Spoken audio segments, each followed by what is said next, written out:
A billionaire hired a homeless woman to babysit his 4-year-old son for one day. He installed cameras in every room. That night, he checked the footage. She didn't steal anything. She didn't neglect the child. She didn't make a single phone call. But what she did at 2:47 that afternoon made him rewind the tape 3 times, because in that moment, she revealed something she never meant for anyone to see. And it didn't just change his son's life. It broke open a truth about himself he'd been running from for years.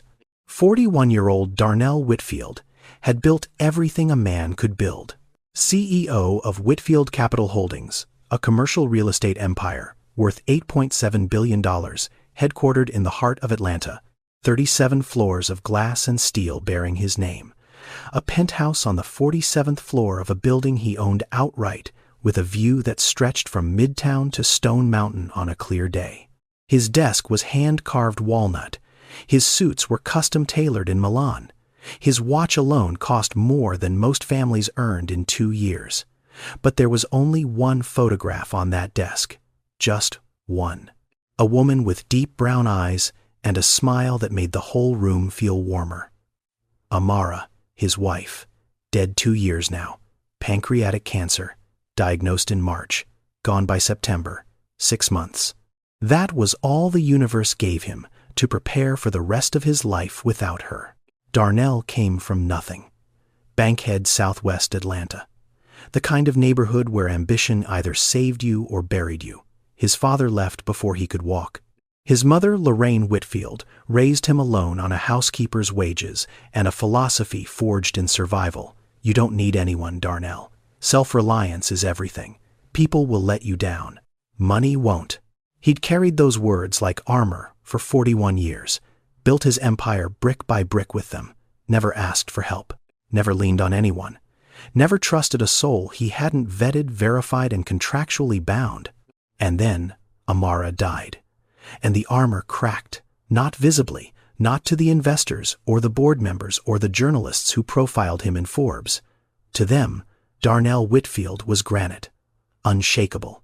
A man who closed a $400 million deal 3 weeks after his wife's funeral and never missed a quarterly target. But inside that penthouse behind those floor-to-ceiling windows, the truth was quieter and far more devastating. His son Jalen was 4 years old, brown eyes like his mother, same dimple on the left cheek, same way of tilting his head when he was thinking. Before Amara died, Jalen talked constantly, full sentences by 2.5, singing songs in the bathtub, naming every car on the highway, asking why the moon followed them home. After the funeral, the words stopped. Not all at once. First, the songs disappeared, then the questions, then the full sentences shrank to fragments. Fragments became whispers. Whispers became silence.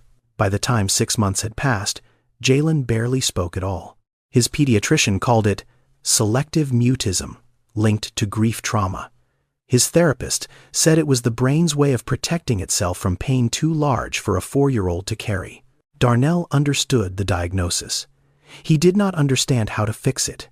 He hired babysitters, the best agencies in Atlanta, vetted certified background-checked CPR-trained professionals who charged $200 an hour and came with glowing references. The first one lasted 3 weeks. Jalen refused to eat when she was in the room. The second lasted 9 days. She found him hiding under his bed at 2 in the morning, clutching Amara's old teddy bear, rocking in silence. The third quit after 4 days. Said the child made her feel like a ghost in his own home. 4, 5, 6, 7, each one more qualified than the last, each one defeated by the same thing. A little boy who had decided somewhere deep in the architecture of his grief that opening up to another person meant losing them, and he would not survive losing again. Darnell could buy buildings, he could buy companies, he could buy islands if the mood struck him. But he could not buy his son's voice back. He could not purchase trust or safety or the feeling of a mother's arms that no longer existed. Some nights, he stood in Jalen's doorway and watched his son sleep.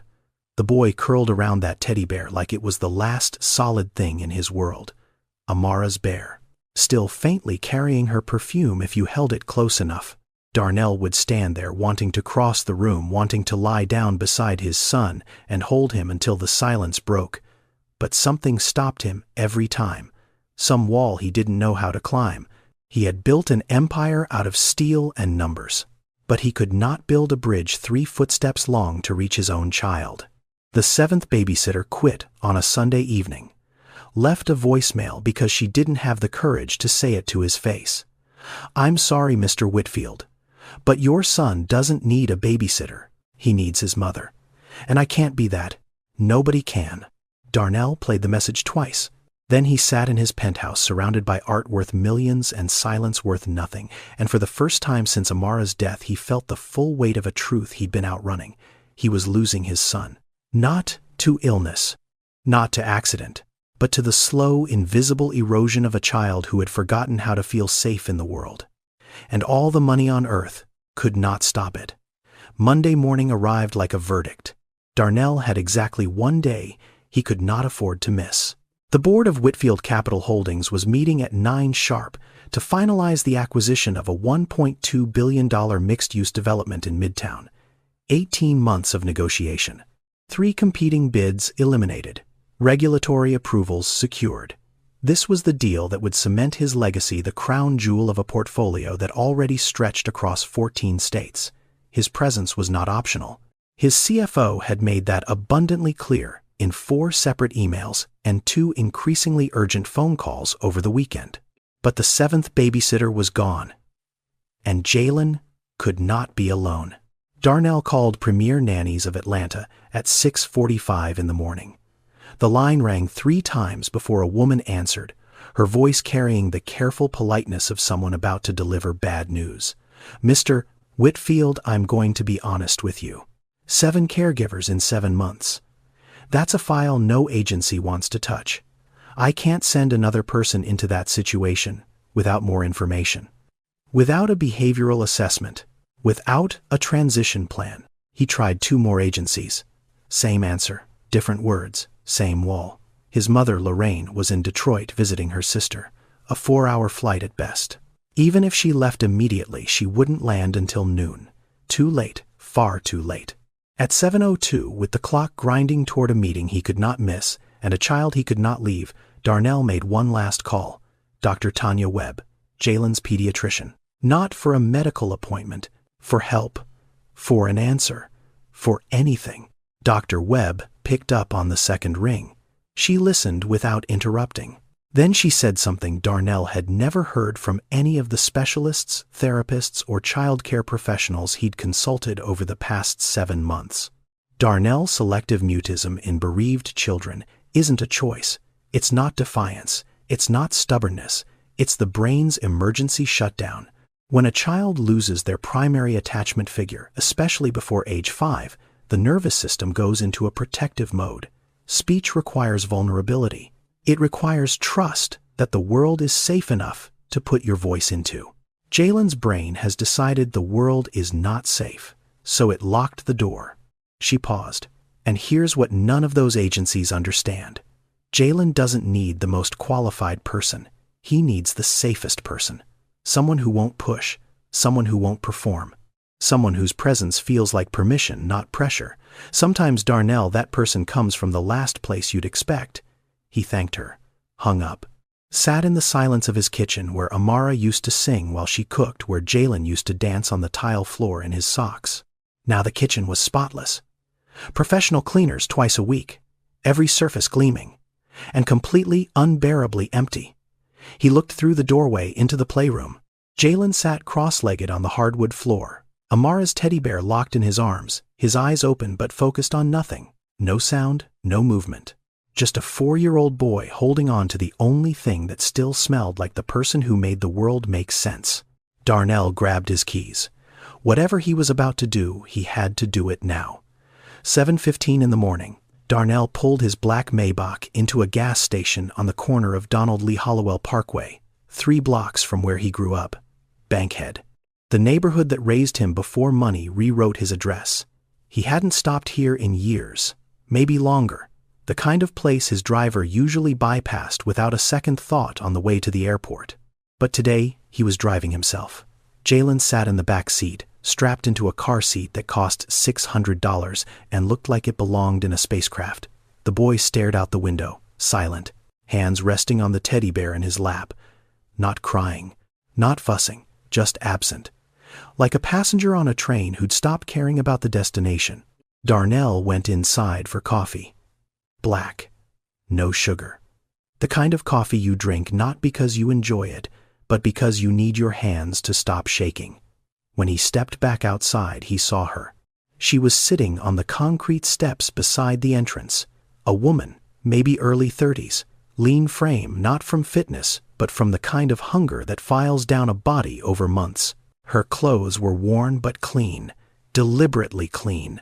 The kind of clean that takes effort when you don't have a washing machine, when you hand scrub fabric in a shelter bathroom at 5 in the morning because dignity is the last thing you own and you refuse to let it go. Her hair was pulled back tight, neat, controlled, like she was holding herself together from the outside in.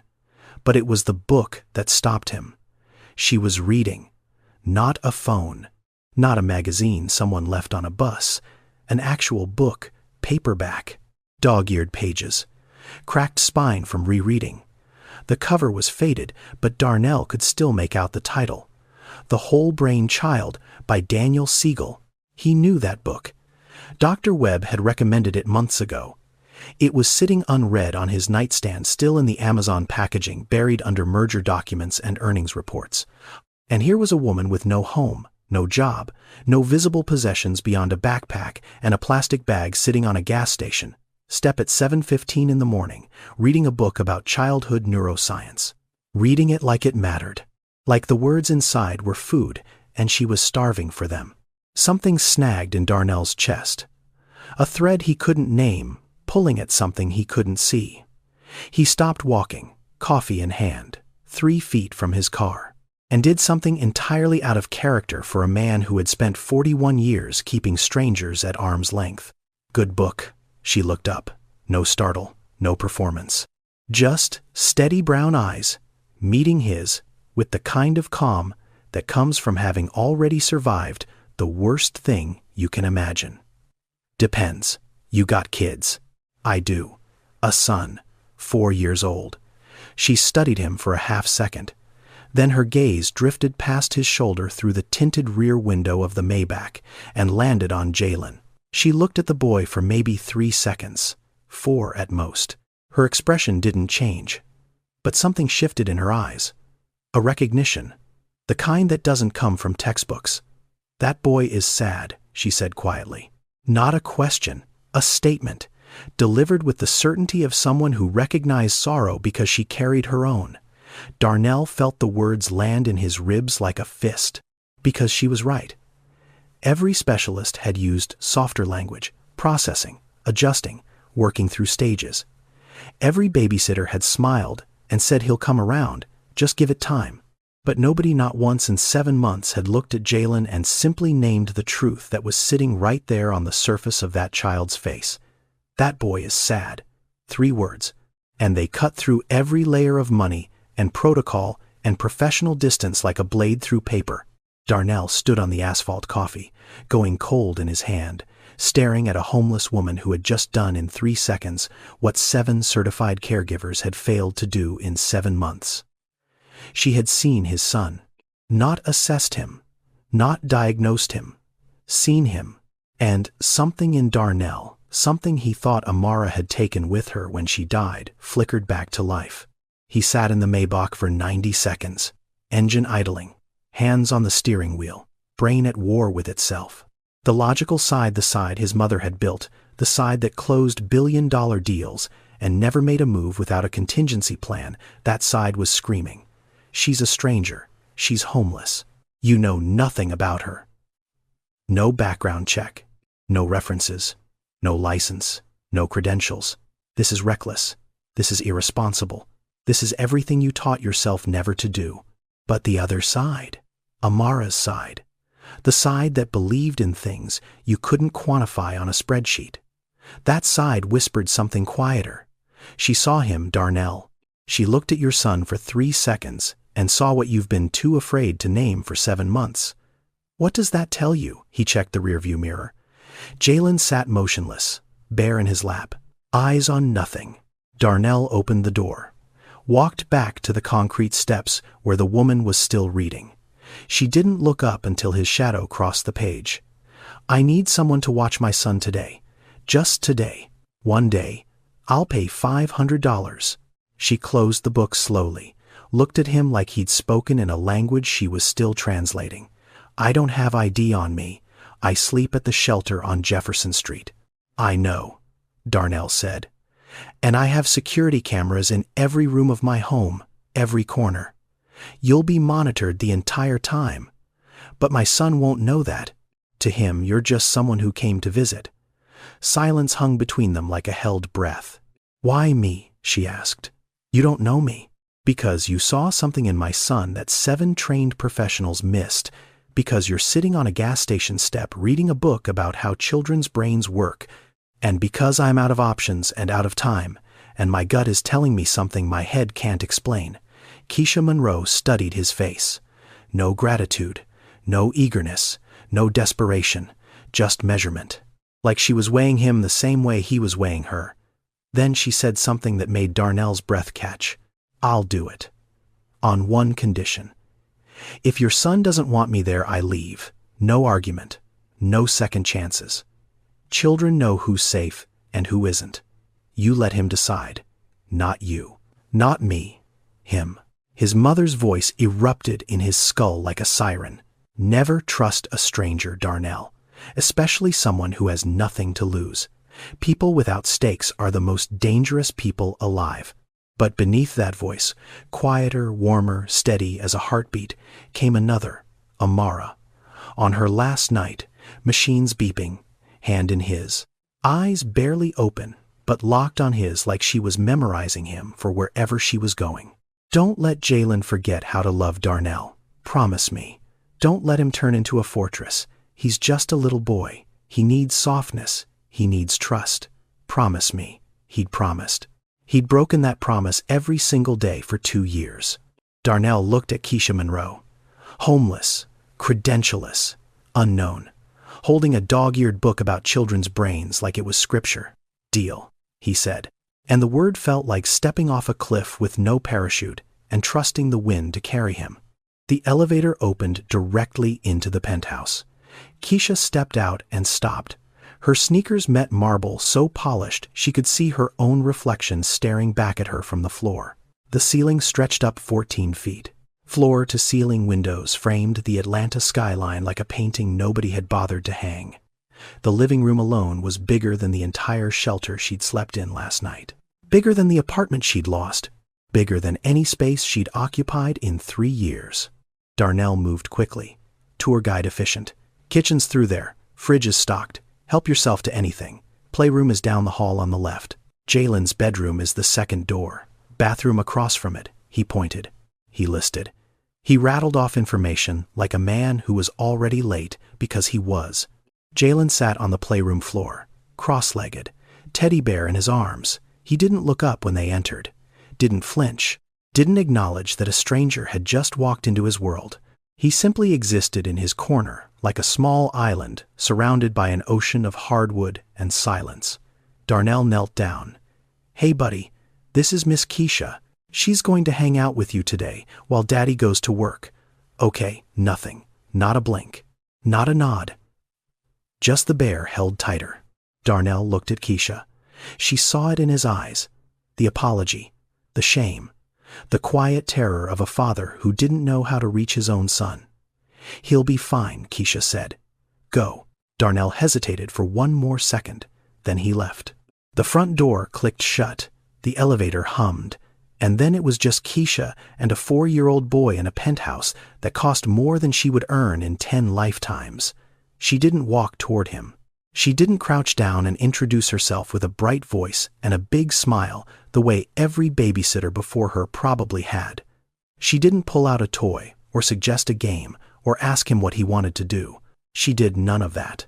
Instead, Keisha walked to the opposite corner of the playroom, about 10 steps away from Jalen. She sat down on the floor, cross-legged, mirror image of the boy without meaning to be. She reached into her bag, pulled out her book, the same battered paperback she'd been reading at the gas station, and opened it to a dog-eared page, and she read. No words, no eye contact, no pressure, just presence. Quiet, steady, unthreatening presence. Like a tree planted at the edge of a field, not moving toward anything, not demanding anything, just there. The penthouse was silent, except for the hum of the climate control system and the occasional creak of the building settling 47 stories above the earth. Keisha turned pages. Jalen held his bear. Neither looked at the other. Neither moved. 5 minutes. 10. 15. 20. At the 20-minute mark, something shifted. Not a sound. Not a word. Just a movement so small you'd miss it if you weren't paying the kind of attention Keisha was paying. Jalen's eyes moved. A quick sideways glance. Fast. Furtive. Like a deer checking whether the figure at the edge of the clearing was dangerous. Keisha didn't look up, didn't react, just kept reading. Her posture soft, her breathing even. Every part of her body communicating one message. I'm not coming for you. I'm just here. 10 more minutes passed. Then Jalen did something he hadn't done with any of the 7 babysitters who came before. He pushed the teddy bear. Not far, maybe half a step toward Keisha. Then he pulled his hands back to his lap and went still again. Keisha saw it. Of course she saw it, but she didn't react. Didn't reach for the bear. Didn't smile. Didn't say, "Oh, what a cute bear." She just turned another page. Calm, patient. As if she had nowhere else on earth to be.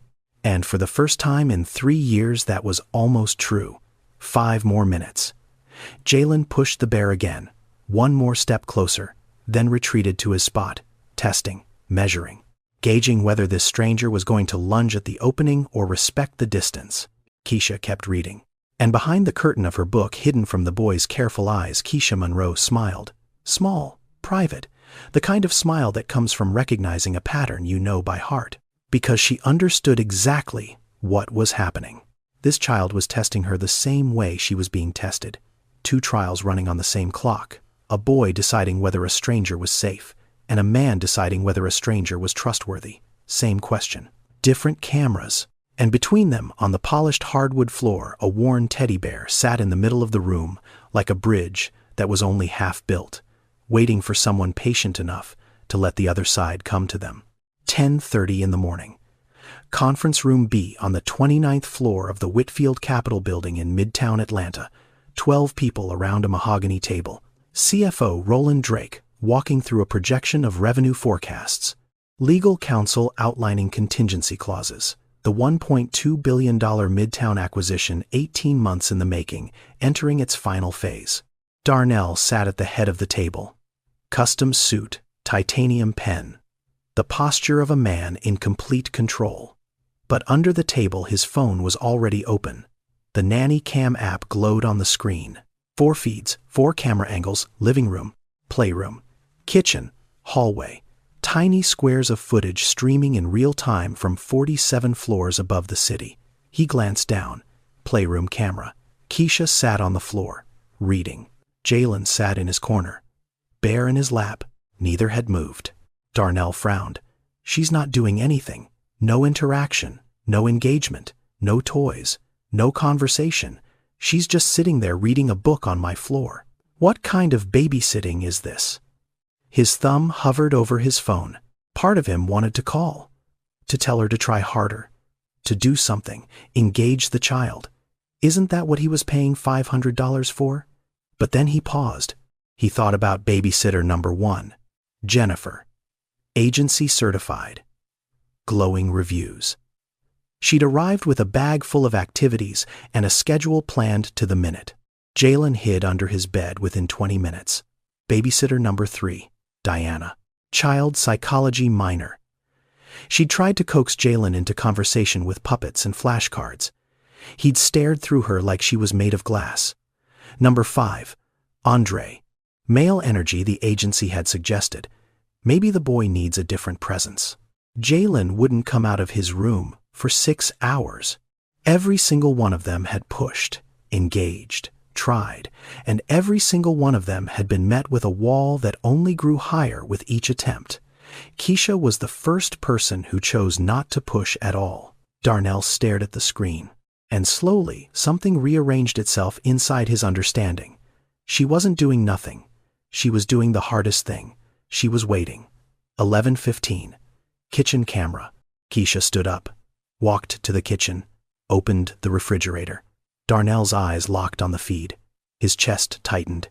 Here it comes. The voice of his mother whispered from somewhere in his memory. Watch what people do when they think no one's looking, Darnell. That's who they really are. Keisha pulled out a loaf of bread, a jar of peanut butter, a carton of milk. She set them on the counter, made a sandwich, cut it carefully. Then she reached into the cabinet, found a drinking glass, and pressed it rim down into the bread like a cookie cutter. A star. She'd cut the sandwich into the shape of a star. She poured a small glass of milk. Set the plate and the glass on the playroom floor, midway between her corner and Jalen's. Not next to the boy. Not handed to him. Just placed. Gently. In the neutral space between them. Then she walked back to her corner and sat down. Picked up her book. Didn't say a word. Darnell watched the playroom camera. Jalen stared at the plate, the star-shaped sandwich, the glass of milk. His head tilted slightly. The first visible reaction Darnell had seen from his son in weeks. 1 minute passed. 2, 5, 7, 10. At the 11-minute mark, Jalen uncrossed his legs, crawled forward, slowly, carefully, like an animal approaching something that might disappear. He reached the plate, picked up the sandwich, looked at the star shape, turned it in his small hands, then took a bite and ate. Darnell's breath left his body.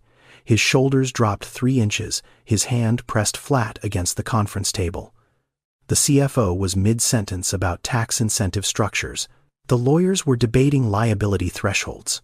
A $1.2 billion deal hummed around him like a machine he'd built and no longer cared about operating. Because on a 4-inch phone screen under a mahogany table his son had just chosen to eat. Not because someone forced him, not because someone begged or bribed or performed. Because a woman he'd known for 3 hours had placed a star-shaped sandwich on the floor and trusted a 4-year-old to come to it on his own terms. 7 babysitters, 7 failures.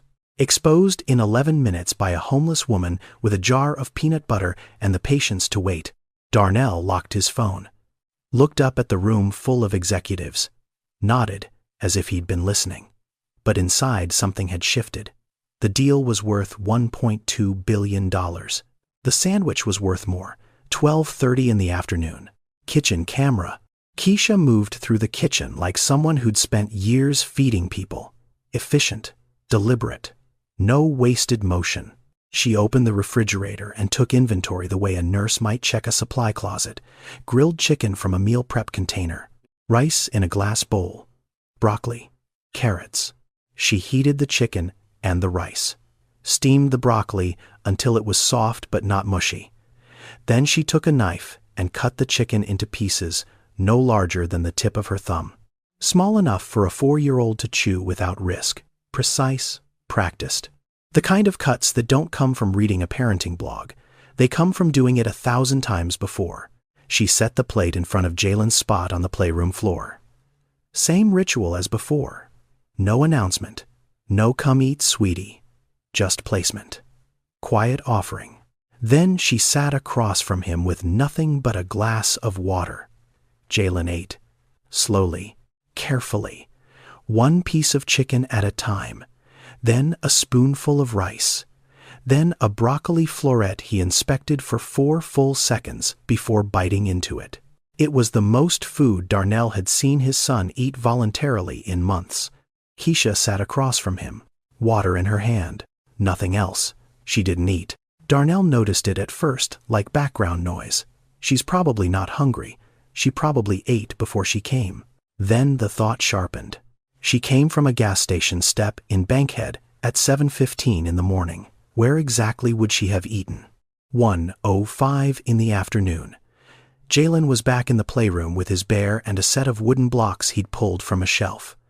Building something, tearing it down, building again. The closest thing to play Darnell had witnessed in a long time. Keisha stood in the kitchen doorway. She looked both ways, down the hall, back toward the playroom. Then she walked to the refrigerator, opened it. Darnell leaned closer to his phone screen.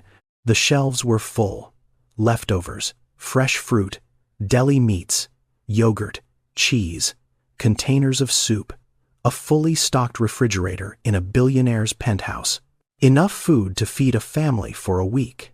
And Keisha stood in front of it like a woman standing at the edge of a cliff.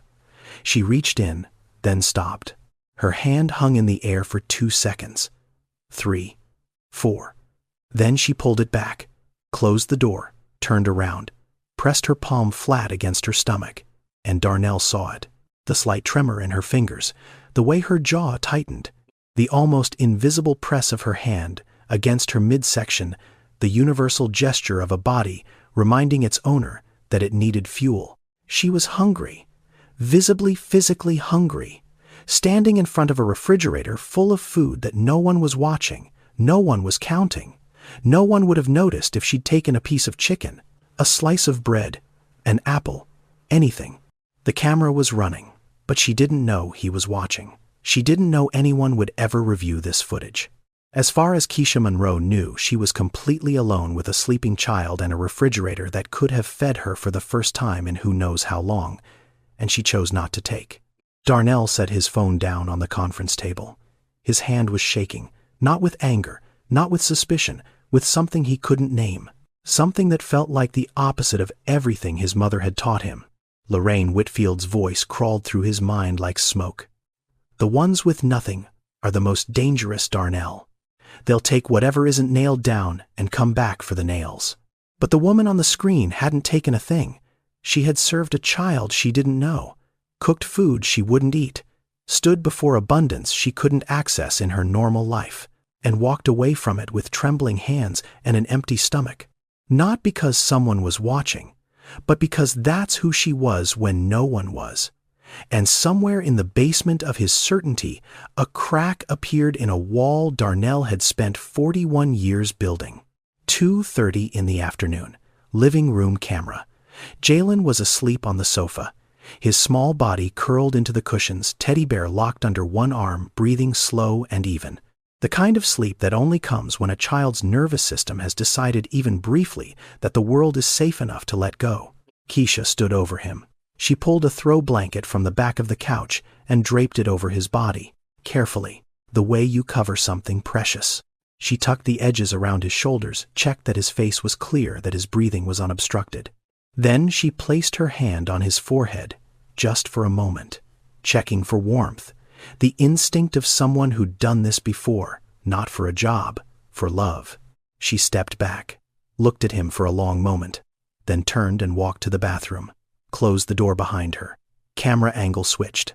Bathroom feed, high mount. The frame showed the upper half of the room, sink, mirror, Keisha's face and shoulders. She stood at the sink, both hands on the counter, head down, breathing. For 30 seconds, nothing happened, just breathing, deep, controlled, the kind of breathing people do when they're trying to keep something locked inside their chest from escaping. Then, at exactly 2:47 in the afternoon, Keisha Monroe sat down on the bathroom floor. She pulled her knees to her chest, wrapped her arms around them, and broke. Not gently, not quietly. This wasn't a tear rolling down a cheek.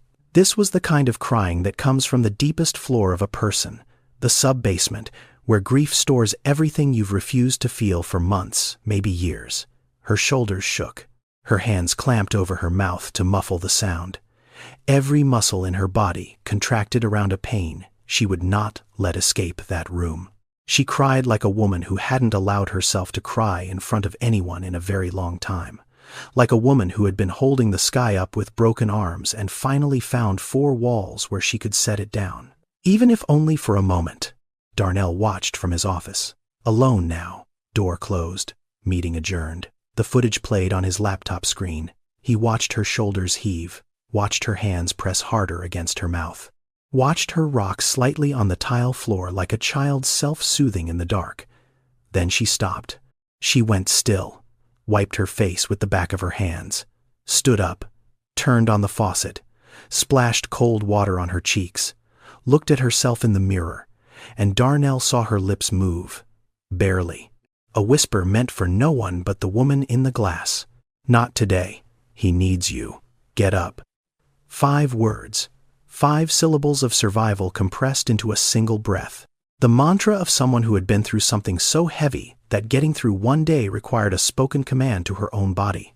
She dried her face with a hand towel, straightened her shirt, took one more breath, then opened the bathroom door, walked back to the living room, and sat down on the floor beside the sofa where Jalen slept. And she began to sing, low, almost a whisper, a melody so soft the microphone on the camera barely caught it. A lullaby, familiar at first, the opening notes of a song most people know. "Hush, little baby, don't say a word."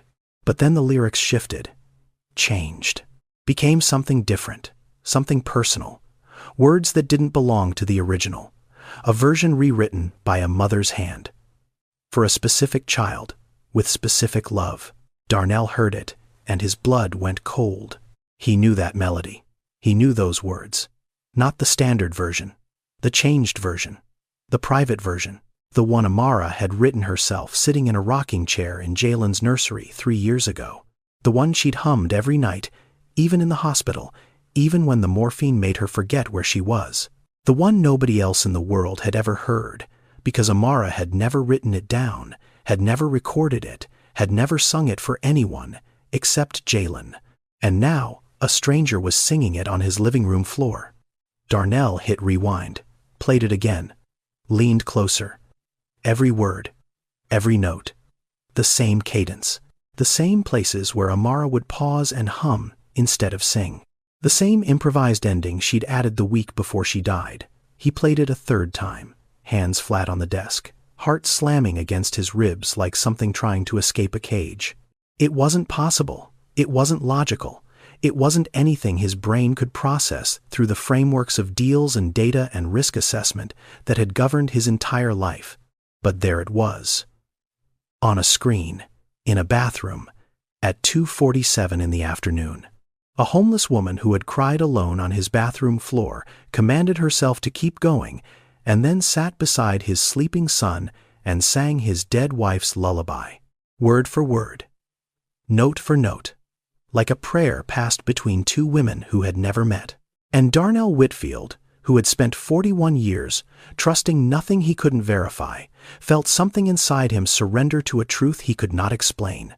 3:30 in the afternoon, playroom camera. Jalen's eyes opened slowly, the kind of waking that happens in layers. First the eyelids, then the fingers curling tighter around the teddy bear. Then, a small shift of the body rolling from his side to his back on the sofa cushion. The blanket Keisha had tucked around him was still in place, every edge neat, every fold intentional. Keisha was sitting on the floor near the hallway. Not reading this time, she was folding laundry. A small pile of Jalen's clothes she'd found in a basket near the dryer. T-shirts, tiny socks, a pair of pajamas with rockets on them. Nobody had asked her to do this. It wasn't in any job description. It wasn't part of any deal she'd made with Darnell at a gas station 9 hours ago. She was folding a stranger's child's laundry because her hands needed something to do, and care was the only language they'd ever spoken fluently. Jalen sat up, looked around the room, found Keisha, and did something none of the cameras had recorded before that day. He got off the sofa and moved toward her. Not fast, not eager, but deliberate. A slow crawl across the hardwood floor, bare in one arm, his body closing the distance that had existed between them since morning. He stopped about 2 feet away, the closest he'd been to her all day. Close enough to touch if either of them reached out. Neither did. Keisha kept folding. Calm, steady, her hands moving through the motions like a metronome. She didn't look up, didn't say, "Oh, you're awake," didn't shift her body toward him or open her posture in invitation. She simply continued to exist in his proximity and let him decide what happened next. Jalen watched her hands for a long time, the way she smoothed each crease, the way she paired the small socks together, the careful, patient rhythm of someone who treated even the smallest task like it mattered. Then, he did something that made Darnell, watching from his office 47 floors below, lean so far forward his chair nearly tipped. Jalen lifted the teddy bear. Amara's bear. The one he hadn't let go of for 8 months. The one he slept with, ate beside, carried to every room like an oxygen tank. The last physical connection to a mother who existed now only in photographs and fading perfume and the silence where her voice used to be. He placed it in Keisha's lap. Keisha's hands stopped moving, a folded shirt suspended in midair. She looked down at the bear, sitting in the valley of her crossed legs. Worn brown fur, one eye slightly loose, a faded ribbon around its neck that had once been red. She understood what this was. This wasn't a child sharing a toy. This was a child handing over the most sacred thing he owned to someone he'd decided through hours of silence and patience and star-shaped sandwiches was safe enough to hold it. Keisha looked at Jalen, his brown eyes watching her, waiting.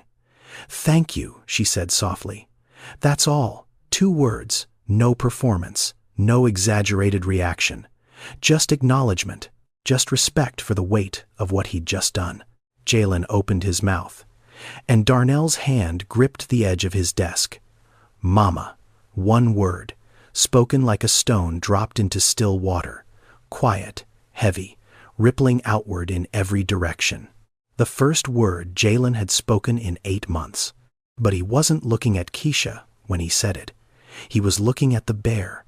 His eyes locked on that worn brown fur, and what Darnell saw on his son's face wasn't confusion. It was memory. The bear had unlocked something, placing it in another woman's lap, in a lap that was warm and present, and sitting on the floor, the way his mother used to sit, had opened a door in Jalen's mind that grief had sealed shut. He wasn't calling Keisha Mama. He was remembering his, and Keisha knew it. She didn't correct him. Didn't say, "I'm not your mama, sweetie." Didn't redirect or clarify or do any of the clinically appropriate things a trained professional might have been tempted to do in that moment. Because Keisha Monroe understood something that no textbook could teach and no certification could provide. She understood that a 4-year-old boy sitting on a floor holding out the word mama like a lantern in the dark did not need accuracy. He needed safety. He needed someone to hold the word without flinching. "I know, baby," Keisha whispered. "I know you miss her." And she opened her arms. Not wide, not dramatic, just enough. An invitation, not a demand. The way you hold open a door for someone and let them choose whether to walk through. Jalen crawled into her lap, curled against her chest, and cried. Not silent tears. Not the muted internal grief he'd been carrying like a backpack full of stones for 8 months. This was sound. This was a 4-year-old boy, finally allowing his body to make the noise that matched the pain. A wail that started in his belly and rose through his chest and broke open in the air of a penthouse that had been drowning in silence for 2 years. Keisha held him, both arms. The bear pressed between them, and she cried too. Not for herself, though she had every reason. Not for her own loss, though it lived in her bones every second of every day. She cried because she recognized this sound. She knew it like her own heartbeat. The sound of a child grieving someone they cannot get back. She'd heard it in her own chest every night for 3 years. And hearing it from this boy, this small stranger who had chosen her lap as the place to finally break, cracked open something in Keisha that she thought had calcified beyond repair. In child psychology, there's a concept called earned secure attachment. It means the moment a child allows themselves to feel pain in the presence of another person. Not because the person fixed anything, not because the person performed comfort or offered solutions, but because the person was simply there, consistent, unthreatening, patient enough to let the child come to them on their own terms. Keisha hadn't done anything extraordinary that day. She'd read a book, made a sandwich, folded laundry, waited. And in that waiting, she'd given a 4-year-old boy the rarest thing in his world. Permission to hurt out loud. Darnell watched from his office, tears running down his face. His son's voice, the voice he hadn't heard in 8 months, filling the room through a laptop speaker, One word, Mama. And then, the sound of crying. The most beautiful, devastating, necessary sound he'd ever heard. If this moment is breaking your heart the way it broke mine, take a second to subscribe. Now let's find out who Keisha Monroe really is. Darnell picked up his phone, called his executive assistant Vanessa before the tears on his face had dried. I need you to find everything you can on a woman named Keisha Monroe, 33 years old, currently staying at the shelter on Jefferson Street. Everything, Vanessa. Employment, history, education, family records, everything. Silence on the other end. Then, carefully. Do you want me to contact the police? Mr. Whitfield, did something happen? No. Darnell's voice was steady, but the edges were frayed. Nothing happened. I just need to understand something. 2 hours later, Vanessa sent a file to his encrypted email. 7 pages. Public records. Employment verification. Academic transcripts. A newspaper clipping from the Atlanta Journal-Constitution dated 3 years prior. Darnell opened it in his office. Door closed. Camera feed still running on the second monitor. He read the first page, and his breath stopped. Keisha Denise Monroe. Born August 14, 1993. East Point, Georgia. Graduated Spelman College, 2015. Bachelor of Science in Nursing, Dean's List. 3 semesters. National Black Nurses Association Scholarship recipient.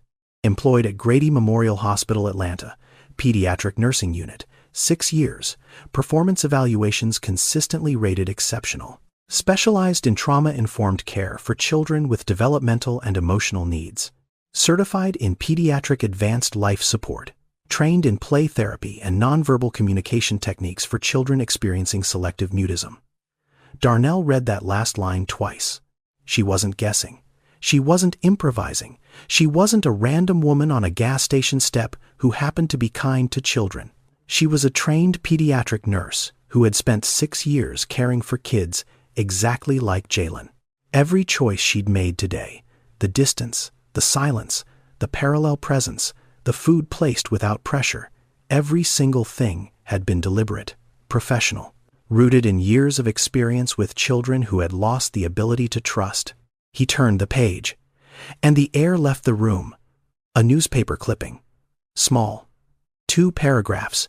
From the community section of the AJC. Zuri Elise Monroe. Age 5. Daughter of Keisha Monroe of East Point. Passed away on March 11th after a 2-year battle with acute lymphoblastic leukemia. She is survived by her mother. A celebration of life will be held at Cascade United Methodist Church. Darnell sat back in his chair, closed his eyes. Let the information settle into him like rain into cracked soil.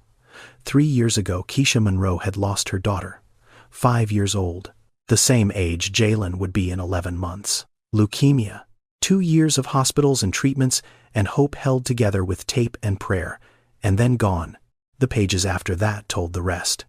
Employment termination, 4 months after Zuri's death. Inability to perform duties in the pediatric unit. A note from her supervisor expressing deep sympathy but citing repeated absences and emotional distress that compromised patient safety. Loss of health insurance. Eviction notice 3 months later. A spiral that no safety net caught because the system wasn't built to catch women who fall apart from the inside out. And the lullaby. Darnell understood now. Keisha had sung that song to Zuri. Her own version. Her own words. The way mothers do when the original lyrics aren't personal enough, aren't specific enough, aren't soaked in enough of their particular love for their particular child. She had rewritten the song the same way Amara had. Not because they knew each other, not because of some supernatural connection, but because 2 mothers in 2 different worlds had loved their children with the same ferocity. And that ferocity had shaped the same melody into nearly identical words. 2 women. 2 children, 2 versions of loss, 1 song. Darnell looked at the camera feed. Keisha was sitting on the playroom floor. Jalen beside her now. Not in her lap anymore, but close. Leaning against her arm, Bear in his hands. Quiet again, but differently quiet. The silence of a child who had cried himself empty and found for the first time that emptiness could feel like relief instead of absence. She wasn't a stranger. She was a mirror, a mother without a child caring for a child without a mother. And somewhere in the space between those two losses, something was growing that Darnell could not name but could not deny. He closed the file, looked at his hands, looked at the screen, and for the first time in 2 years, Darnell Whitfield did not know what to do next. Not as a CEO, not as a strategist, not as a man who controlled outcomes, but as a father. As a human being standing at the edge of something too large for money to measure and too important for logic to contain. 6:03 in the evening. Kitchen camera. Keisha moved through the penthouse like a woman erasing herself. Methodical, thorough, the kind of cleanup that doesn't come from house pride, but from practice. From years of occupying spaces that don't belong to you and learning to leave them exactly as you found them. She started in the kitchen, washed every dish she'd used, dried them, put them back in the cabinets in the exact position she'd found them, wiped down the counters with a paper towel, folded the paper towel neatly and placed it in the trash, closed the trash lid, pushed in the kitchen stool.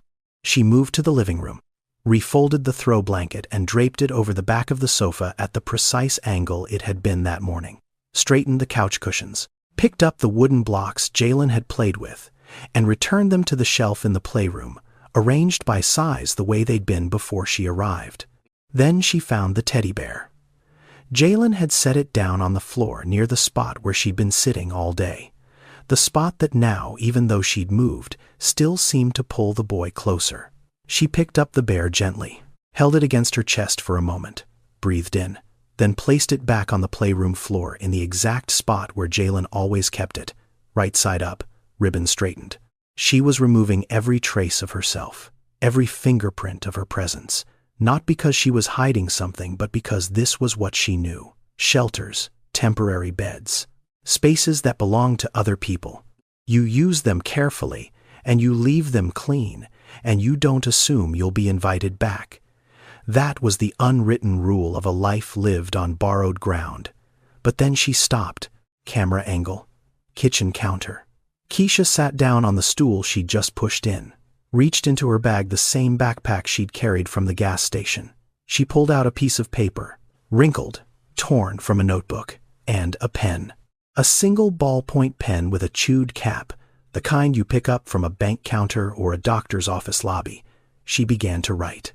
Slowly, carefully, each letter drawn with the deliberation of someone who knew these words mattered more than anything she'd said out loud all day. Her hand paused between lines, not because she didn't know what to write, but because the weight of it kept catching in her throat. 10 minutes.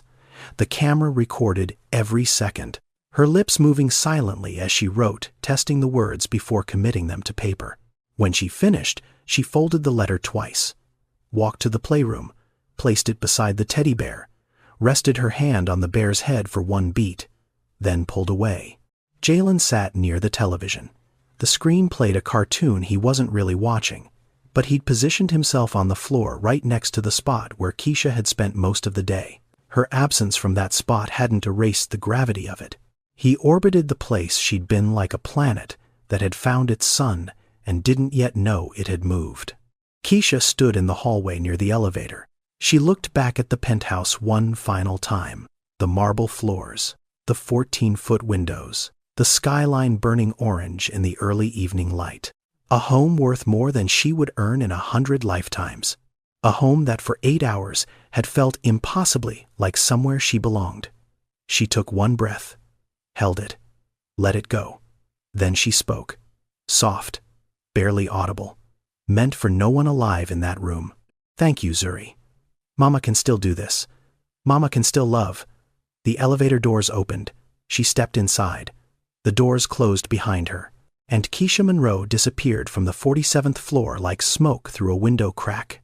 No goodbye, no payment collected, no forwarding address, just a folded letter, a clean kitchen, and a 4-year-old boy who had spoken for the first time in 8 months because a stranger sat on his floor and waited. The $500 Darnell had left on the hall table sat untouched. crisp bills fanned out exactly the way he'd placed them that morning. She hadn't taken a cent. 6:45 in the evening. The elevator opened into the penthouse, and Darnell stepped out. The first thing he noticed was the silence. But it was a different silence now, not the oppressive, suffocating quiet that had lived in this apartment since Amara died. Something had shifted. The air itself felt lighter, like a room that had been holding its breath all day and finally exhaled. Jalen sat on the playroom floor, Bear in his arms. But the way he held it had changed. Before today, the boy clutched that bear like a life raft. Rigid, desperate. White-knuckled grip on something he was terrified of losing. Now, he held it softly, against his chest. The way you hold something you love, rather than something you're afraid will disappear. Keisha was gone. Darnell knew it before he looked. The apartment was too still, too clean, too restored. He walked to the hallway table. The $500 sat there untouched. 5 crisp $100 bills. Every one of them exactly where he'd placed them, at 7:45 that morning. She'd spent 11 hours in his home, fed his son, folded his laundry, sat on his floor for hours without complaint, cried alone in his bathroom, sang a lullaby that shouldn't have existed, and left without taking a single dollar. His mother's voice tried to surface, tried to say something about strategy, about playing the long game, about people who refuse money now to take more later.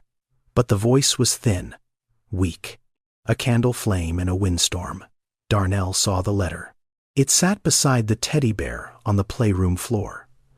A piece of notebook paper folded twice, slightly wrinkled at the edges. He picked it up. His hands were already unsteady. He unfolded it. The handwriting was neat, but not perfect. Careful but trembling at the edges, the way handwriting looks when someone is trying very hard to hold themselves together while putting something important into words. Dear Jalen, you do not know me, and that is okay. But I want you to know something. Your mama is still here. She is in every breath you take.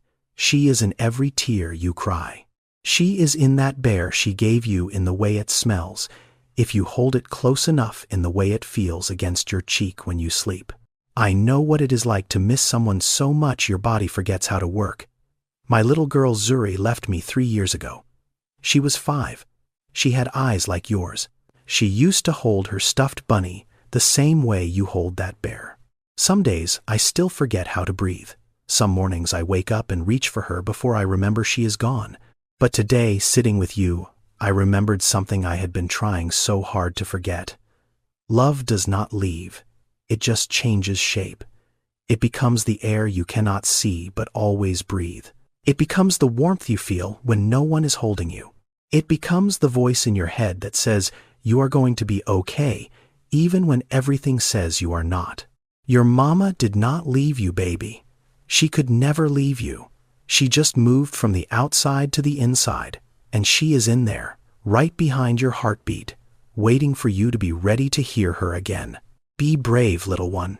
You are not alone. You never were, Miss Keisha. Darnell set the letter down on the floor. His hands were shaking. Not the controlled tremor of a man suppressing emotion in a boardroom. This was different. This was the shaking of a man whose entire operating system had just been rewritten by a piece of notebook paper and a ballpoint pen from a bank lobby. He looked at Jalen. His son looked back at him.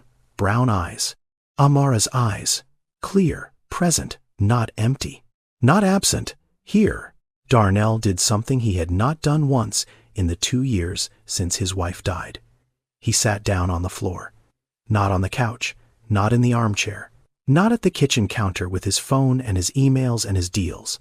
On the floor, cross-legged, 3 feet from his son. Exactly the way Keisha had sat that morning. Same position. Same distance. Same silence. He didn't reach for Jalen. Didn't pull him close. Didn't say I love you, or it's going to be okay, or any of the phrases he'd been throwing at this child for months, like keys at a lock that none of them fit. He just sat, present, still, available. The way a woman he'd known for 12 hours had taught him without saying a single word. Jalen looked at him, at his father, sitting on the floor for the first time, down at his level, beneath the desk and the deals and the empire. Just a man, just a dad, sitting on the floor with his son, and Jalen spoke his second word of the day. Dada. Soft, almost a whisper, but it landed in Darnell's chest like a thunderclap, like a door opening after 2 years of knocking, like the first drop of rain after a drought so long you forgot what water sounded like. Darnell Whitfield, CEO of an $8.7 billion empire, a man who had closed deals with heads of state and never flinched, broke apart on his playroom floor, shoulders shaking, tears falling onto the polished hardwood, his hand reaching out, trembling and resting on his son's small knee, the first voluntary contact between them in months. Jalen didn't pull away. He looked at his father's hand, looked at the tears, and slowly, with the careful deliberation of a child deciding to trust the world one more time, he placed his own hand on top of his father's 2 hands. One large, one impossibly small, resting on a 4-year-old's knee on the floor of a penthouse that had finally, for the first time since Amara left, begun to feel like a home. And between them, Amara's teddy bear, and beside it, a folded letter from a woman who had nothing left in the world except the ability to love, and had given it freely, without being asked, without being paid, without even staying long enough to see what it had done. 7:23 the next morning, Darnell pulled his Maybach into the gravel lot behind the Jefferson Street shelter. No driver, no assistant, no Vanessa with her clipboard and her caution. Just a man in a plain jacket who hadn't slept more than 40 minutes the night before. The shelter was a converted church fellowship hall. Cinder block walls painted beige a decade ago. Metal cots visible through cloudy windows. A hand-painted sign near the entrance read Capacity 64. Below it, someone had taped a piece of paper. Currently full. Waitlist open.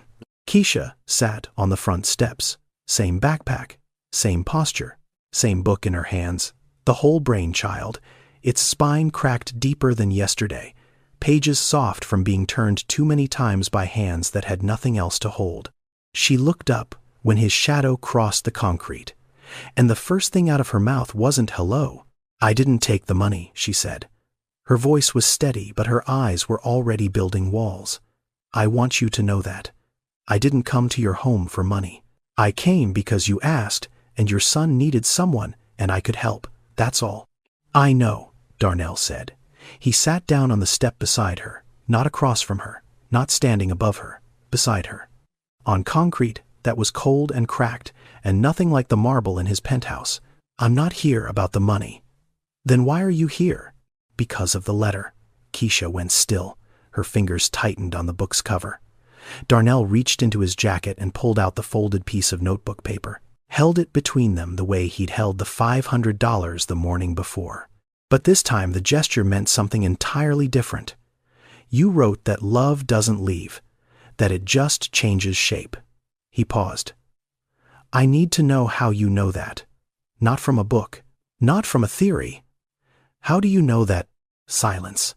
The shelter door opened behind them, and a woman in scrubs walked out heading to a night shift somewhere. Traffic passed on Jefferson Street. A pigeon landed on the railing and left again. Keisha closed the book, set it on the step beside her, and began to speak. I grew up in East Point, 4 miles from where you found me yesterday. My mama raised 3 of us by herself. Daddy was gone before I turned 2. She worked 2 jobs. Housekeeping at the airport hotel during the day, stocking shelves at a grocery store at night. I was the oldest. I was watching my brother and sister by the time I was 9, cooking dinner, checking homework, braiding my sister's hair for school. She looked at her hands. That's where I learned. Not from school. Not from a degree. From being 9 years old and responsible for people smaller than me, who needed someone to make the world feel safe. I got a scholarship to Spelman. Nursing, graduated 2015, got hired at Grady Memorial, pediatric unit, 6 years. I loved it. Not the way people say they love their jobs at dinner parties. I mean, I loved it the way you love breathing. Those kids were everything to me. The ones nobody else wanted to sit with. The scared ones. The ones who wouldn't talk. The ones who flinched when you reached for them. I knew how to be with them because I'd been one of them. Her voice dropped. And then I had Zuri. My daughter. Born healthy. 7 pounds 4 ounces. Full head of hair. Loudest cry in the delivery room. She was perfect. She was mine. And for 3 years, everything made sense. A pause. Long enough for the traffic to cycle through a red light and back to green. They found it when she was 3. Acute lymphoblastic leukemia. The doctor said the word, and I remember thinking he must be talking about someone else's chart. Someone else's daughter, because my daughter just learned to ride a tricycle last week. My daughter just told me she wants to be a butterfly when she grows up. Not a doctor, not a princess. A butterfly. How does a child who wants to be a butterfly have cancer? 2 years. 2 years of hospitals and treatments, and nights sleeping in a chair next to her bed, listening to machines beep. 2 years of watching my baby fight, something no child should have to fight. She was brave. Mr. Whitfield. Braver than me. She never complained. She just kept asking me to sing to her. The same song every night. Our song. The one I made up for her when she was a newborn because the regular words never felt like enough. Darnell's breath caught. The lullaby. The one the camera had recorded. The one that matched Amara's version note for note. Zuri died on March 11th, 5 years old. I held her the whole time. Sang the song until she stopped breathing. And then I kept singing because I didn't know how to stop. The nurses had to take her from me. I wouldn't let go for 45 minutes. They had to pull my hands off her body, and I kept singing into the empty air. Keisha's jaw tightened. Eyes dry. The tears had been cried out years ago. What was left was something harder, something forged. After that, I couldn't go back to the pediatric unit. I tried, 3 times. Every time I walked in and saw a sick child, I saw Zuri. I couldn't separate it. My supervisor understood. She gave me time, but time ran out. The hospital had policies, absenteeism, performance standards. They let me go with a letter of sympathy and a box of my things. Insurance ended 30 days later. I couldn't afford Cobra, couldn't afford the apartment without insurance covering my antidepressants. Missed 2 months of rent. Eviction. Then the shelter. Then the wait list. Then the street on bad nights. She looked at Darnell. I'm not homeless because I'm lazy, Mr. Whitfield. I'm homeless because the system doesn't have a place for grief. There's no leave policy for a broken heart. Nobody holds your apartment while you learn how to live without your child. Nobody pauses the bills while you remember how to breathe. Nearly 1 in 3 women in shelters like this one had steady work before everything collapsed. We're not failures. We're people who fell and found out the net has holes in it. Darnell sat on that step and let every word settle into him like stones dropped into water, each one sinking deeper than the last. He thought about the nanny cam footage, about the way Keisha had cut chicken into pieces small enough for a 4-year-old to chew safely, about the way she'd known to wait, to not push, to let Jalen come to her. 6 years of pediatric nursing. 6 years of children who flinched and wouldn't speak. She'd spent her entire career learning the exact skills his son needed, and then life had stripped everything from her except the knowledge itself. He understood the lullaby now. 2 mothers, 2 different lives, 2 children, loved so fiercely that the standard words of a standard song couldn't contain it, so both women had done the same thing. Rewritten the lyrics, made them personal, made them theirs. And, by some miracle of love's mathematics, the 2 versions had converged into almost the same song. Not because of coincidence, because love, when it's that deep, speaks a universal language. I have a proposal, Darnell said. Keisha looked at him. Guard up. The posture of a woman who had learned that when people with money make proposals, the terms usually aren't in your favor. I want to hire you, full-time, as Jalen's caregiver. Not a babysitter, not a temp, a real position, employment contract, salary, health insurance, and a place to live. There's a 1-bedroom unit on the 4th floor of my building. It's been empty for 2 years. It's yours." Keisha opened her mouth. Darnell raised one hand. "I'm not finished. The position comes with a condition. I want you to go back to nursing. Jalen needs you now, and I need you now. But you need your career. Long-term, permanently. I'll cover the full cost of recertification. Emory has a program. Night classes. You take care of Jalen during the day. You study at night. When you're ready to go back to the hospital, you go, and I'll find someone else for Jalen. But until that day, we need you." He paused. "Both of us." Keisha stared at him. The walls in her eyes flickered. Not falling yet, but shaking. "Why do you trust me? You've known me for 1 day. You don't know anything about me except what's in a file." Darnell pulled out his phone, opened the Nanny Cam app, turned the screen toward her. She saw herself, on the bathroom floor, hands over her mouth, shoulders shaking, then standing, splashing water, looking in the mirror, whispering 5 words. "I watched everything," Darnell said quietly. "I saw you cook for my son and not eat. I saw you stand in front of a refrigerator full of food and close the door with shaking hands. I saw you cry alone on my bathroom floor when you thought nobody was watching. And then I heard you tell yourself to get up, because he needed you, a child you'd known for 6 hours." His voice cracked.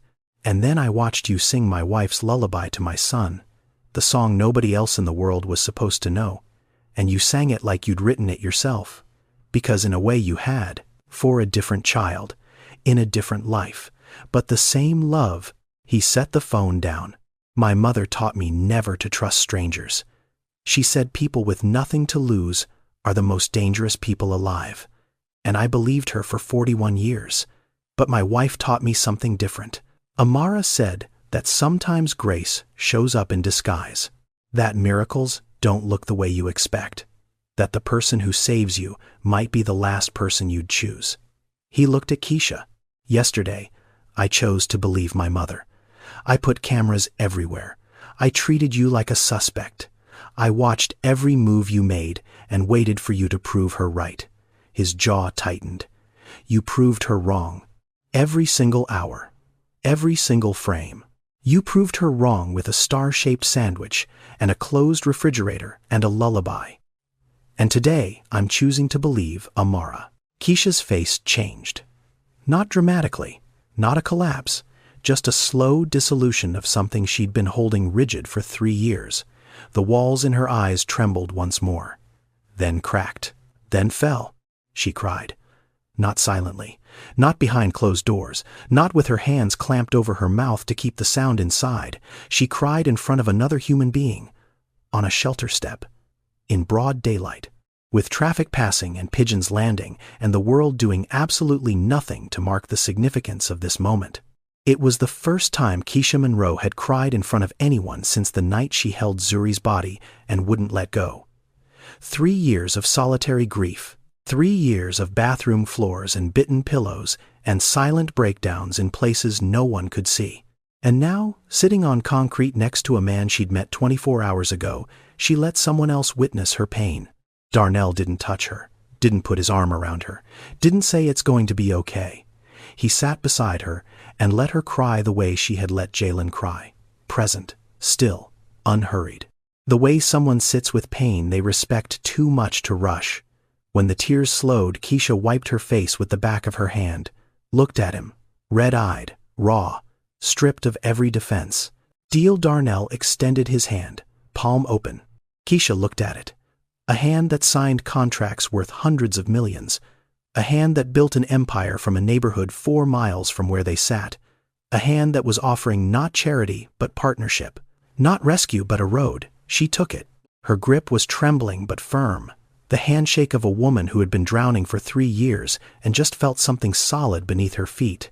"Deal," she said.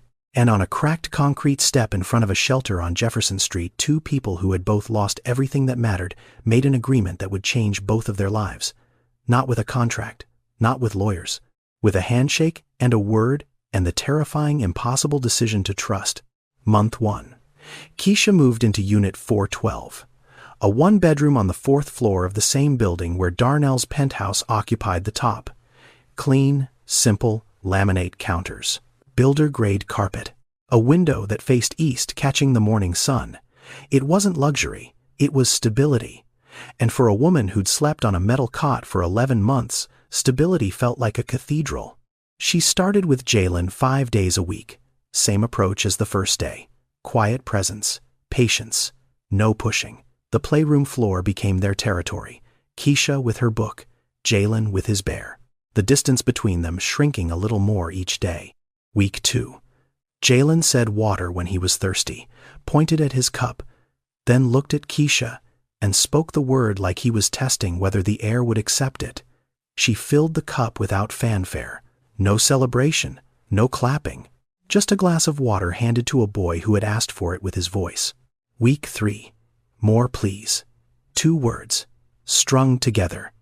When Keisha poured more milk at breakfast, she wrote it down in a small notebook she kept on the kitchen counter. Week 3. Jalen said more please. Requested food verbally for the first time. Progress. She kept that notebook like a scientist logging data points. Every word, every gesture, every new behavior. Not because anyone asked her to, but because she understood that healing isn't a moment. It's a pattern. And patterns need to be tracked to be trusted. Month 3. Jalen gave Keisha a name. Not Mama, not Miss Keisha, Miss K.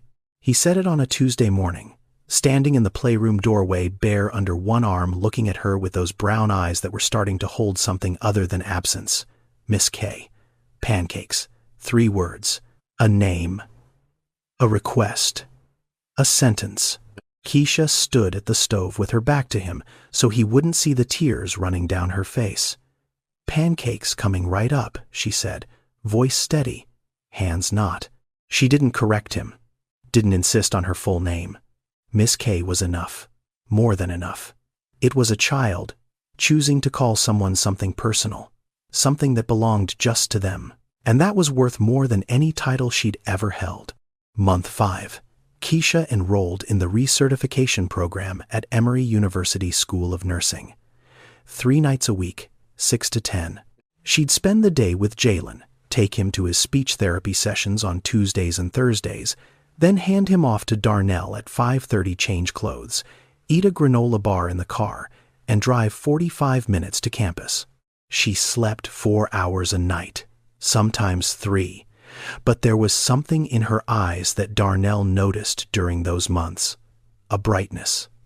Not the brightness of someone well-rested, the brightness of someone who has a reason to be tired. Purpose-driven exhaustion looks different from despair-driven exhaustion. It stands straighter. It moves faster. It doesn't apologize for taking up space. Month 8. A Tuesday afternoon, Darnell's phone rang, Jalen's preschool. He answered expecting a problem. Instead, the teacher, Mrs. Calloway, was laughing. "Mr. Whitfield, I have to tell you what happened today. We were doing show and tell." Jalen stood up in front of the whole class. He held up a drawing of a butterfly. And he said, "Miss K taught me that butterflies start as something small and become something beautiful." And then he sat down like he'd just read a doctoral thesis. Darnell stepped into the hallway outside his office, closed the door, stood there for 5 minutes, hand over his mouth, shoulders shaking. "Miss K taught me that. 5 words. But inside those 5 words was the entire arc of a boy who'd gone from silence to sentences. From a child who wouldn't look at a stranger to a child who stood up in front of a room full of people and spoke about beauty. And he'd credited the woman who taught him that the world was safe enough to open his mouth again. Darnell started coming home for dinner every night. Before Keisha, he'd eaten at his desk. Takeout in styrofoam containers between emails. Meals consumed alone in a penthouse that echoed. Now, he was home by 6, sitting on the floor. Lego towers with Jalen. Spaghetti that Keisha made from a recipe she'd learned from her mother. The 3 of them around a table that had been empty for 2 years. He called his mother on a Sunday evening. Lorraine picked up on the first ring, the way she always did, the way mothers do. "Mama, there's someone I need to tell you about." He told her everything. The gas station, the cameras, the lullaby, the letter. the bathroom floor, all of it. Lorraine listened without interrupting. When he finished, the line was silent for a long time. "You trust this woman?" Lorraine asked. Her voice was careful, measured, the voice of a woman who had spent 67 years building walls to protect her son. "I do," Darnell said, completely. Another pause.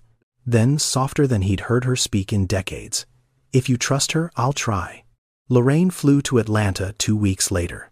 She walked into Darnell's penthouse wearing her Sunday dress and the expression of a woman preparing to find every flaw in the foundation. She shook Keisha's hand with the grip of a retired boxer, looked her up and down, sat on the couch with her purse on her lap like a shield. 10 minutes of small talk. Stiff. Careful. 2 women circling each other like diplomats negotiating terms. Then Jalen ran into the room. "Miss K, come see. I built a castle." Keisha knelt down. Jalen took her hand and pulled her toward the playroom, chattering, animated, alive. A boy who 8 months ago had been a silent island in the middle of a marble ocean, now dragging the woman who'd built a bridge to him out of nothing but patience and peanut butter sandwiches. Lorraine watched from the couch. 20 minutes. She watched Keisha sit on the floor with Jalen, watched her grandson laugh, heard his voice fill the apartment like sunlight through a window that had been boarded up for years.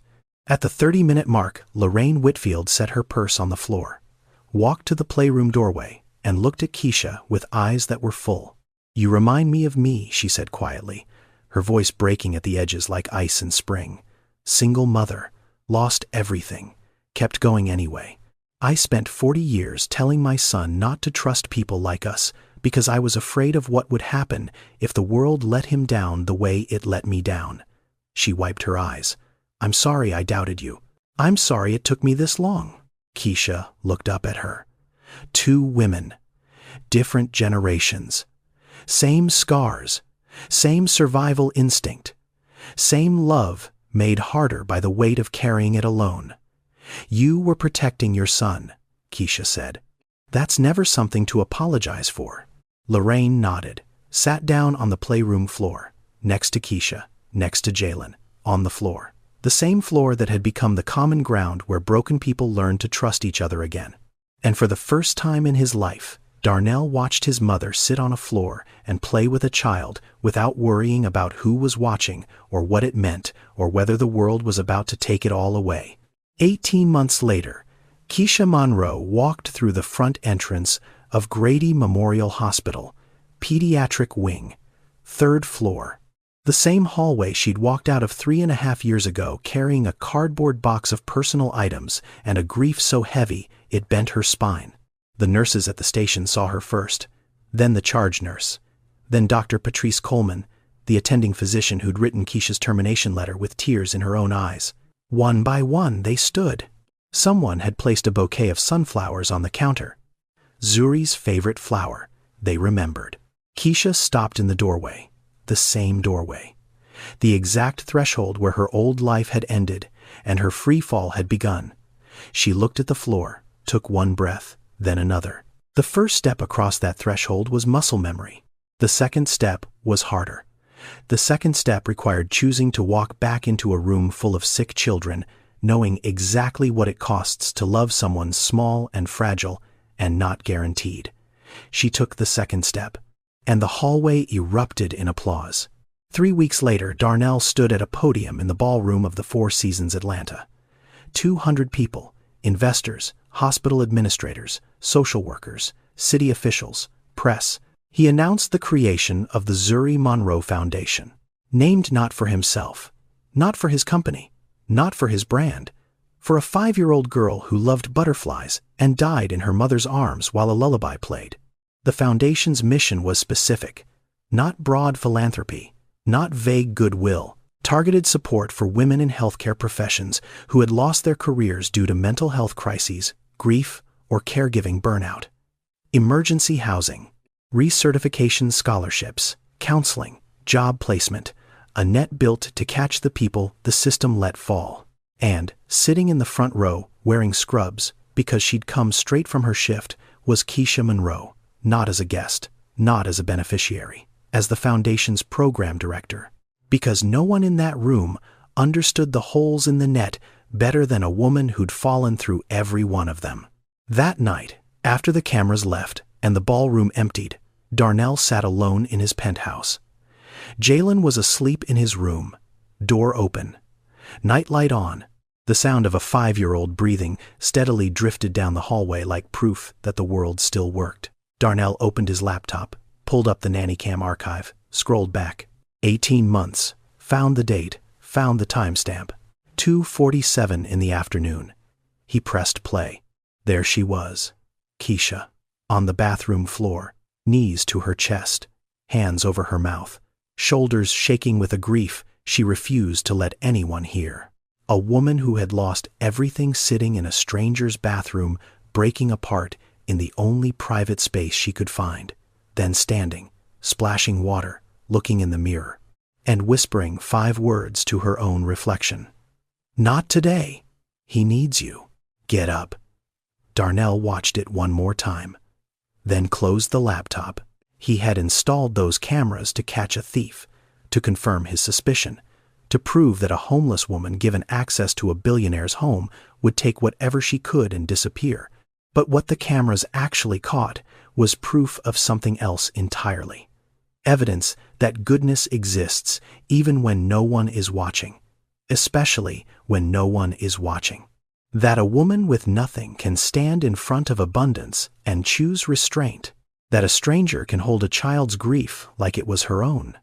That love survives the worst thing that can happen to a person and still finds a way to reach across the distance and touch someone new. The Nanny Cam was designed to watch her, but in the end it was Darnell who finally saw himself clearly for the first time. This story is a work of fiction. The names, characters, places, and events are products of imagination or used fictitiously, but the issues it explores are not. Childhood trauma is real. Selective mutism affects thousands of children in the United States who have experienced loss or abuse. Most of them are not defiant. They are not difficult.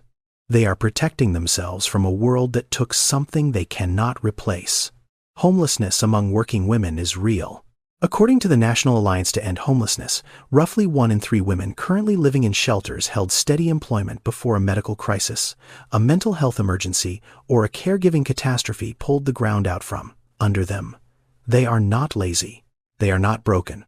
They are people who fell and discovered that the system they paid into their entire working lives does not know how to catch them. When I wrote this story, I thought about the mothers fighting alone in rooms no one sees. I thought about the children sitting in silence because they don't have the words for what they've lost. I thought about the women sleeping in shelters tonight, who have degrees on their walls and resumes that would impress anyone at a dinner table, but who cannot access the life those credentials were supposed to guarantee. Keisha Monroe does not exist, but women like Keisha do. Thousands of them, in every city in America. Nurses, teachers, social workers, caregivers. Women who spent their careers holding other people together, and then had no one to hold them when they fell apart. If this story makes you look at a homeless person on the street differently, even for 1 second, even just long enough to see a face instead of a category, then it did what it was meant to do. If you or someone you know is experiencing homelessness, grief-related job loss, or a mental health crisis, these resources can help. The National Alliance to End Homelessness at endhomelessness.org. The SAMHSA National Helpline at 1-800-662-4357 and 211.org, which connects individuals to local services, including shelter, food, and counseling. Thank you for staying until the end. If this story moved, you share it with someone who needs to hear it today. Subscribe so you don't miss the next one. And remember, kindness counts most when no one is watching.